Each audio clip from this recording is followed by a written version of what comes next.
Hang cinnamon on a tree branch. You'll quickly thank me for this trick. It's a simple yet highly effective method. But before you do, prepare the cinnamon. Break a cinnamon stick into smaller pieces and put them into a grinder. Blend into a fine powder. Cinnamon has strong antibacterial and antifungal properties and has been used for centuries as a natural repellent. Pour about 10 fluid ounces of hot water into a tall container. Add the ground cinnamon and mix well. Now add 1 tablespoon of dried lavender. Its intense scent is relaxing and soothing for people, but also acts as a repellent. After mixing, let the mixture sit for 1 hour. Then strain it through a sieve. Pour the liquid into a spray bottle.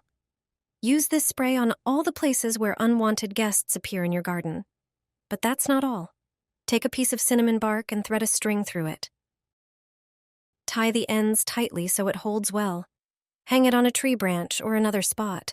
This method also repels flies and mosquitoes. Plus, your garden will smell wonderful. Try it yourself and feel the clear difference.